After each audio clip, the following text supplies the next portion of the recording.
안녕하세요. 서학개미 투자자 여러분. 최근에요, 미국 백악관에서 발표 하나가 나왔는데 이 UAM, 그러니까 도심 항공 모빌리티 산업 전체가 그야말로 발칵 뒤집혔습니다. 이 발표 하나로 가장 큰 스포트라이트를 받게 된 두 기업이 있죠. 바로 아처와 조비입니다. 오늘 분석에서는요, 바로 이 두 거인의 정말 치열한 하늘 위 전쟁을 속속들이 파헤쳐 보고요. 과연 누가 미래 도시 교통의 진짜 승자가 될지 한번 예측해 보겠습니다. 자, 오늘 우리가 살펴볼 내용은 이렇습니다. 먼저 이들이 경쟁하고 있는 이 EVTOL이라는 시장이 도대체 어떤 곳인지부터 알아볼 거고요. 그리고 야심찬 추격자 아처, 또 이미 검증된 선두주자 조비를 각각 뜯어본 다음에 두 회사를 정면으로 한번 비교 분석해 보겠습니다. 마지막으로는 이 경쟁이 앞으로 우리 도시의 하늘을 어떻게 바꿔놓을지 그 미래까지 전망해 보겠습니다. 네, 첫 번째 섹션입니다. 우리가 선수들을 분석하기 전에 이 선수들이 뛰고 있는 경기장부터 제대로 이해해야겠죠?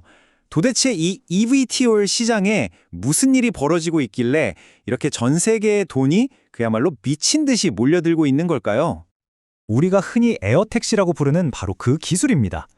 아주 쉽게 말하면요, 소음이 거의 없는 전기 헬리콥터, 이렇게 생각하시면 딱 맞습니다.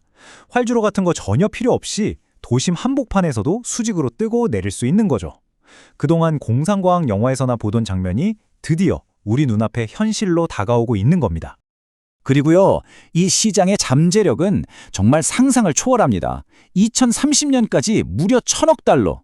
이게 우리 돈으로 환산하면 130조 원이 넘는 어마어마한 시장이 열릴 거라는 예측이 나오고 있어요.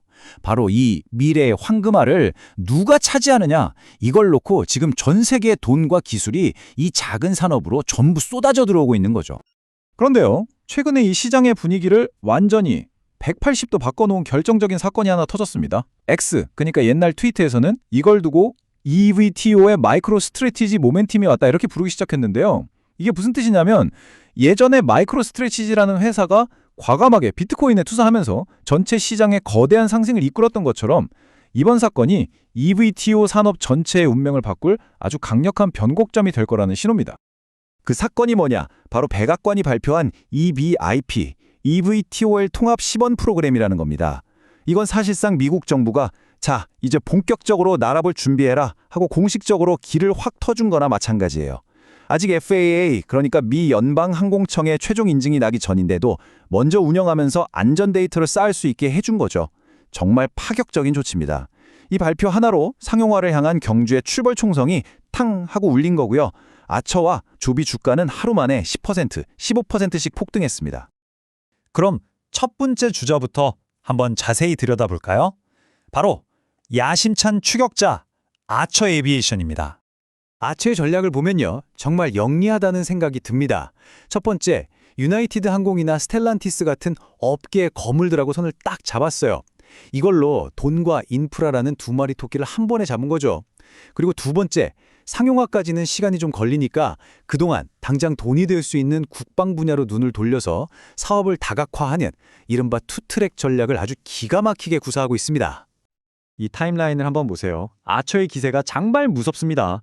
올해 2월에 군사 분야로 사업을 넓히면서 큰 돈을 확보하더니 8월에는 주력 기체인 미드나잇이 88km나 되는 장거리 비행에 성공하면서 기술력을 딱 증명해냈죠. 그리고 마침내 9월 백악관 프로그램에 합류하면서 상용화를 향한 마지막 퍼즐 조각을 맞춘 겁니다. 그야말로 폭발적인 스퍼트라고 할 수 있겠네요. 하지만요, 이렇게 눈부신 성과 뒤에는 아주 분명한 약점이 하나 있습니다. 뭐냐? 바로 가장 중요한 FAA 인증 절차에서 경쟁사보다 뒤처져 있다는 점입니다.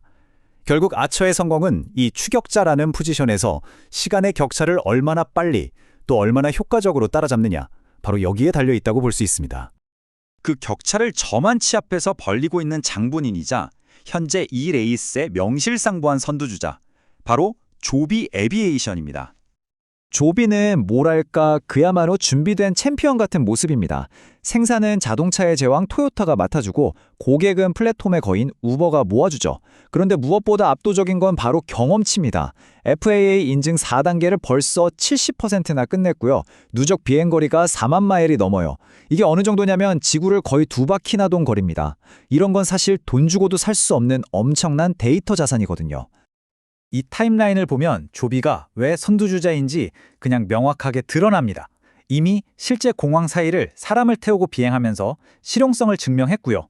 기존 사업을 인수해서 당장 돈을 벌 수 있는 수익 모델까지 갖춰놨습니다. 심지어 국방부에는 자율비행 기술까지 선보였죠. 백악관이 괜히 조비를 성숙한 파트너라고 콕 집어서 선정한 게 아닌 겁니다.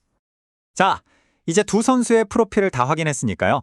본격적으로 링 위로 올려서 정면으로 한번 맞붙여 보겠습니다. 우리 투자자라면 누구나 던질 수밖에 없는 가장 핵심적인 질문이죠. 그래서 결론이 뭔데? 둘 중에 누가 더 낫다는 거야? 각자의 필살기는 뭐고 또 치명적인 약점은 뭘까요? 이 표가 두 회사의 핵심적인 차이를 정말 한눈에 보여주네요. 인증 부분에서는 조비의 압승입니다. 하지만 성장 잠재력 측면에서는 군사계약이라는 비장의 무기를 가진 아처가 굉장히 흥미롭죠. 파트너십도 보면요. 아처는 항공과 자동차 연합군이고 조비는 생산과 플랫폼 연합군으로 성격이 명확하게 다릅니다. 2020년 예상 매출은 조비가 살짝 앞서지만 아처의 추격 속도도 정말 만만치가 않네요. 자, 그래서 투자자 입장에서 이 두 회사를 어떻게 봐야 할까요? 핵심은 바로 이겁니다. 아처는요, 인증이 늦어질 수 있다는 리스크를 안고 있지만 만약 군사계약이 터지고 인증을 빨리 따라잡는 데 성공한다면 정말 폭발적인 성장을 기대해 볼 수 있는 고위험 고수익 타입의 성장주 프로필을 가지고 있어요. 반면에 조비는 압도적인 인지 우위와 생산 기반을 바탕으로 시장을 먼저 차지할 가능성이 높은 훨씬 안정적인 리더 주식에 가깝습니다. 그러니까 여러분의 투자 성향에 따라서 매력도가 완전히 달라지는 두 가지 선택지인 셈이죠. 그럼 이제 마지막으로 이 두 거인의 경쟁에서 한 발짝 물러나서 산업 전체의 큰 그림을 한번 살펴보겠습니다. 이 IIP 프로그램 덕분에 이 산업 전체에 훈풍이 부는 건 맞습니다. 하지만 이 모든 장밋빛 전망을 한순간에 무너뜨릴 수도 있는 아주 근본적인 아킬레스건이 아직 남아있어요. 그게 바로 배터리 기술의 한계입니다. 지금보다 훨씬 더 오래, 더 멀리 날 수 있는 혁신적인 배터리가 나와주지 않는다면 이 모든 경쟁은 결국 찻잔 속의 태풍으로 끝날 수도 있습니다. 정부가 아무리 고속도로를 잘 깔아줘도 정작 달려야 할 자동차의 엔진이 부실하면 아무 소용이 없다는 점, 우리 투자자들은 이걸 반드시 기억해야 합니다. 그래서 우리는 마지막 질문에 도달하게 됩니다. 본격적인 상용화가 예상되는 2026년, 과연 이 도시의 하늘은 누가 지배하게 될까요? 경주는 이미 시작됐습니다. 아처는 전략에, 조비는 경험에 모든 것을 걸었죠. 과연 추격자의 극적인 역전 드라마가 펼쳐질 것인지, 아니면 선두주자가 여유롭게 굳히기에 성공할 것인지, 앞으로 18개월 동안 이 두 거인의 모든 행보가 미래를 결정할 겁니다. 오늘 분석이 여러분의 투자 여정에 작은 나침반이 되었기를 바랍니다. 도움이 되셨다면 구독 부탁드립니다.